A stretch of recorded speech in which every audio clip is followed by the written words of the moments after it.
2026ஆம் ஆண்டின் முதல் 15 நாட்களில் டெல்லியில் 807 பேர் காணாமல் போயினர் என்ற தலைப்பை அனைவரும் பீதியுடன் பகிர்ந்து கொண்டனர். ஆனால் வைரல் பதிவுகள் விட்டு சென்ற பிரபலமற்ற உண்மை இங்கே. அந்த எண்ணிக்கை உண்மையில் கடந்த ஆண்டை விட குறைவு. உண்மை என்ன?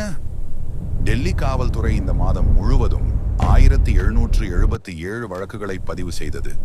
திடீர் அதிகரிப்பு எதுவும் இல்லை. இது நகரத்தின் நிலையான அடிப்படை. தரவு இன்னும் மோசமாக உள்ளது.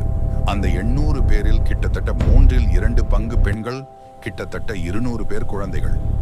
ஆனால் போலீஸ் கோப்புகளில் காணாமல் போனது என்பது எப்போதும் கடத்தப்பட்டது என்று அர்த்தமல்ல. குறுகிய கால விடுமுறை, ஓடிப்போதல் அல்லது குடும்ப தகராறுகள் ஒரு பெரிய பகுதியாகும். மீட்பு விகிதம்தான் உண்மையான கதை. அறிக்கை தாக்கல் செய்யப்பட்ட சில நாட்களுக்குள் இவர்களில் பெரும்பாலோரை போலீசார் கண்டுபிடித்தனர். பீதி உருவாக்கப்பட்டது. எண்கள் சாதாரணமாக இருந்தன. டெல்லியில் பாதுகாப்பு சிக்கல்கள் உள்ளன. ஆனால் வைரலான ஸ்கிரீன்ஷாட் உங்கள் பயத்தை கையாள அனுமதிக்காதீர்கள்.